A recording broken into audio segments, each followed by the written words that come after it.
Hello, everyone. It's Victor speaking, and I'm here today to share some light on what is happening in 2021 for Gemini, rising sign, and sun people. It is going to be an interesting year for us because I think this is a karmic reset button. I made a deeper video on this topic in regards to the Saturn Jupiter conjunction, which I put the link above, so you will be able to dive deeper if you wish so. But this time around, Jupiter and Saturn will be transiting your ninth house. And these planetary alignments pretty much about expanding your horizon, working on your future goals, and most probably being a lot more positive as well about what you want to achieve in the next couple of years. Basically, it's going to be marking the next 20 years in your life. And this is a very fortunate position for you. And the reason being is because it's trining your rising sign. So it is all about learning something new, investing time and effort into your own knowledge. Ninth house is very much associated with philosophy, knowledge, and formulating an opinion. So, for instance, if you started your studies earlier, then actually you can finish it this year. It might be actually a year when you decide to relocate and you start fresh, or you might just be traveling a lot more. Ninth house is very much associated with foreign countries, faraway places. Um, it might just mean that you meet a lot more foreigners and you can get support from them, or you might be looking for guidance for some type of spiritual people, or actually you might start studying spiritual matters. Spiritual matters definitely going to be important in the next 20 years for you. The reason being is because you're going to have Uranus squaring your Saturn Jupiter energy from the 12th house as well, but I'm going to be speaking about that a lot more depth. I think what's going to happen to you is that there is going to be a desire to unite yourself with a higher power. You might be reading a lot more, you might do a lot more research on certain topics, and somehow you're going to have to tap into behind or beyond any type of norms. Now, this is going to be a time for you to build a working philosophy, and probably based on your experience, probably you have to create a philosophy around topics which you kind of experienced approximately 5 7 years ago, since Saturn has been through your descendant and entered your seventh house. When Saturn and Jupiter transits the ninth house, you will need to assess everything you have learned so far and then making some necessary changes. This is about assimilating all your experiences, all your previous experiences, and creating a set of principles that you can live by.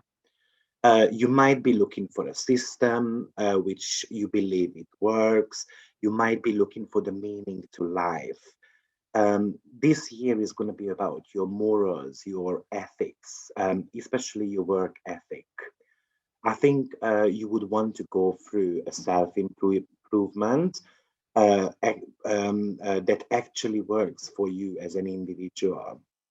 Of course, Saturn is the planet of tests. So you will be testing your belief systems against reality. Everything you have been through and learned can now transform into wisdom. And ninth house is all about international matters. So you can even share your wisdom with others. You, Gemini, you need to know that you've got natural talent for teaching and you are an eternal student. This could be the time for you, especially when Jupiter is shifting into your 10th house, which is going to be happening in the middle of the summer, that you take on a project which somehow relates to teaching, sharing knowledge, sharing wisdom, or you might just want to start your journey by studying something new. Because as I mentioned, that Jupiter is going to be shifting into the sign of Pisces in the middle of May. It might indicate something to do with studying a new career, or you might want to get promoted, or you might want to start a new project. Saturn Jupiter conjunction is always about working hard and having faith that I'm able to do that. And conjunction always talks about new beginnings, because as I mentioned in that long video, Saturn Jupiter has got this 20-year cycle. So basically, you kind of finish the 20-year period in your life, and then you must be ready to start fresh. So somehow turning your knowledge into wisdom is going to be one of the main factor for 2021. At the same time, this Saturn-Jupiter conjunction is going to be squared by Uranus. And you might feel bored. You might feel that the normal activities you have been doing is somehow becoming stale. And you might feel that it doesn't take you anywhere. I usually describe Uranus Saturn as like a straight jacket. Uranus wants to break free, Saturn is holding you back. So you can actually feel more cramped, as Saturn and Uranus completely different energies. Saturn says that things needs to be tested before we do anything. Or Saturn says that whatever I have been doing, at least that's 100% sure and secure. But Uranus says go and take risks in life. And because we're talking about a square, which is all about tension and friction and challenges, it is going to be challenging you. You might feel that these two energies are pulling you apart. So I would call this transit for you as the war of subconscious and your vision and your dreams, because the 9th and the 12th house are somehow having a little bit of a battle here. 9th house is so much to do with your dreams, and 12th house is your nightmares. So somehow your worst nightmares actually can become reality. But if you turn it around, then your dreams, your predictive dreams, actually can become also real. And Uranus is always forcing us with sudden events in our life. So sudden changes may force you to abandon situations that seemed viable in the past. And yes, it might be a little bit upsetting, but now you should look deeper into yourself and see if these changes, if that these changes are going to be actually real blessings in the next 20 years. You do actually have got the chance to overcome some of your limitations of the past and experience a whole new perspective on your life direction. And this inner tension can be quite hard when it comes to your mental abilities because of the nature of Aquarius energy. I think you do need to bow in front of the changes, be innovative about what is coming for you. And there shouldn't be an issue about it, Gemini. And the reason being is because you are a curious sign. You are someone who is a mutable energy. So they go with the wind. But I do know that 2020 was all about financials for you, especially, 2020, 2019 as well. So you might feel a little bit stuck. You might feel that your financials are not the greatest at the moment. And therefore, the Saturn Uranus war can be a real problem for you because Saturn's fear says, let's do things with moderation. Talking about financials, you still need to pay attention to any type of financial losses. And unfortunately, it can also bring health issues in your family too. I would also, the reason why I mentioned the health issues, because the 9th house is something to do with the health of the father. But on a higher level, this is all about research. It's all about digging deeper in your subconscious and basically doing a spring clean. Let's get rid of some of those nightmares. Let's get rid of our fears. Your dark houses are very much active here, which are the 8th and the 12th house. And I usually recommend with 8th and 12th house that you should stop licking your own wounds. It's time to help others. And as I mentioned, 8th house will be activated in your chart as well because Pluto will be there on the very last degrees. Pluto is going to be dancing around the 24 to 26 degree next year. And Pluto is one of the most powerful planets. Pluto is strong here because Pluto is associated with the 8th house. And Pluto always wants to bring light onto some of your fears, trust issues. So in a sense, definitely it is still the year when you're going to have to work on your self-worth. But at the same time, 8th house is very much associated with relationships as well, because that's the intimacy part of relationship. And it might be time to transform um, in your relationship. It might be time to kind of going back to basics when it comes to intimacy. Pluto in the 8th house is very much talking about what is the reason why I am afraid of being naked in front of others. And I'm not necessarily talking about taking off your clothes, but on a deeper level. This is also going to be indicated by having your north node and the south node in the 1st and the 7th house axis. Now, I put the keywords for north node and south node on the screen, so you will be able to learn a little bit more about them. But the north node is a very obsessive energy, and usually talks about the path that you should be taking this time around. The south node is more about our comfort zone, and it's more about something which we need to release or we don't need to pay attention to as much. So having North Node in your first house is talking about shining on your own, making sure that you focus on yourself, that you put yourself ahead of others. But at the same time, be careful not to become selfish, as this can lead to relationship matters.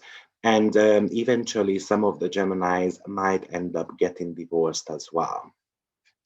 If you have been having some tribunal or civil court cases going on, then actually this could be the year when you finish these off, as your rising sign is going to be trined. And I would say those are luckier one this time around. You have got the rising sign somewhere in the first 12 degrees of the sign. So that's what we call as the first decan.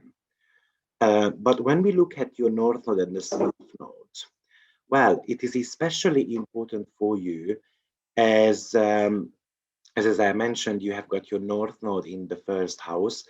This is going to be affecting a lot more. It's going to be affecting you a lot more if your rising sign is somewhere in the second decan, so somewhere between 10 to 20 degrees. Those people can go through some type of challenges in their relationship. And this year, you're gonna have to make a decision what you wish to do about it. North Node in the first house is very interesting because you might feel that life is very faithful and predestined. Somehow it is all about control. Life seems to be controlled and life seems to control you, but actually it's all about your personal growth and taking the control back. Usually, a north node around the rising sign indicates that the soul goes through plenty of learning experiences. Yes, it could bring some physical complications as well to your body.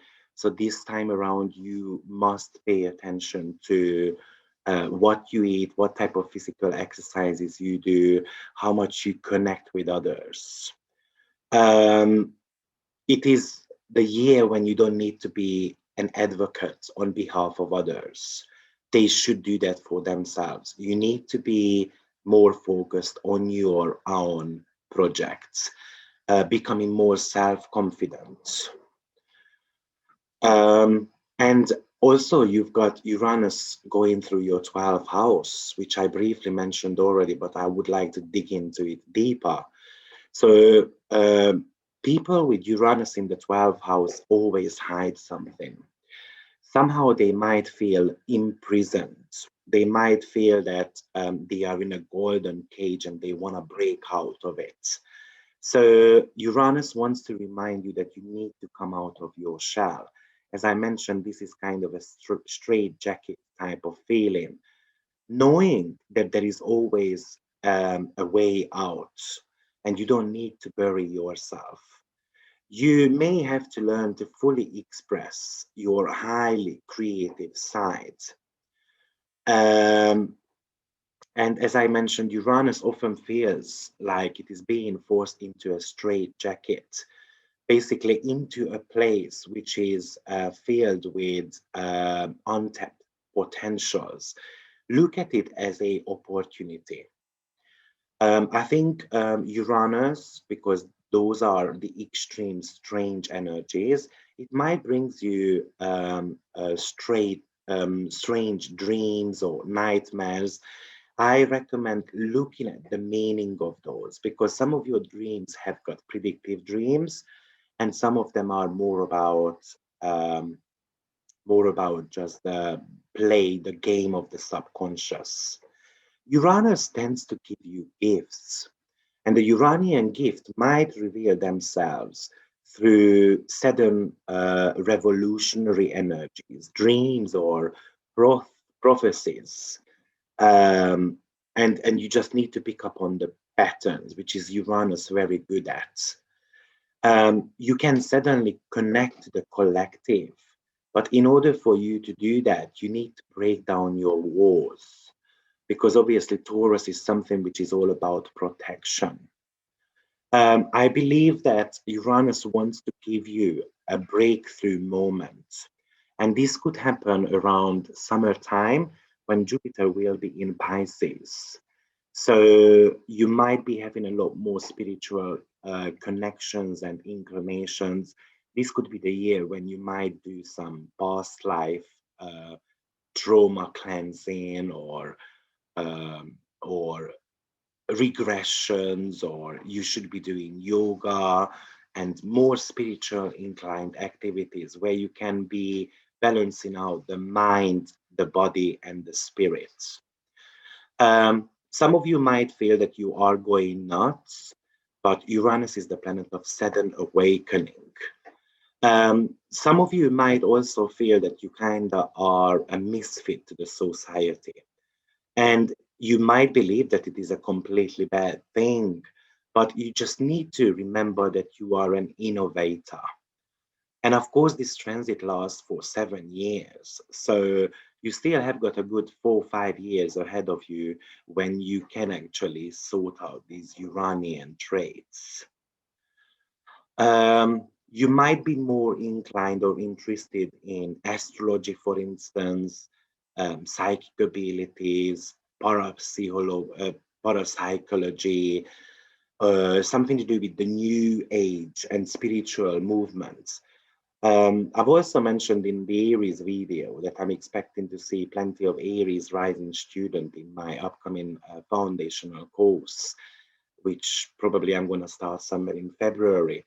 And I do believe that Gemini is going to have an extreme potentials to become astrologers if they want to choose that as a new career. So you will have an interesting year ahead of you. You're also going to be having Mercury retrograde happening 3 times in 2021. And I also put the dates above so you can check them out. But those are going to be very much triggering your fire houses. And the fire houses are all about ego, all about initiating, expressing your greatest self in the best possible way. And then if you do so, then you can achieve plenty in the next couple of years. But Mercury retrograde is always a reminder that somehow you need to revisit your existing knowledge. You need to build on that. You need to use the right communication channels. You need the right teacher for this. And also, you are going to be having 4 eclipses, and the eclipses act like a full moon and the new moon on steroids. And also, this is going to be happening in your first 7th house axis. And there's going to be a change when it's going to, at the end of the year in December, it's going to be shifting into your 6th and 12th house. So again, that service to others through spiritual matters is extremely heightened, highlighted in your chart, especially from 2022 onwards. So in my opinion, this time around, it is all about self-focus, getting ready for major changes in your life. And then the harvesting time of period could be coming from 2022 onwards. Well, I hope you have enjoyed this video. And I would like to wish you a very prosperous new year and a Merry Christmas. And I hope you will be able to spend as much time with your family as possible. Thank you for being with me in 2020, and I'm hoping for your continuous support in 2021 and beyond as well. Take care of yourself. Bye-bye.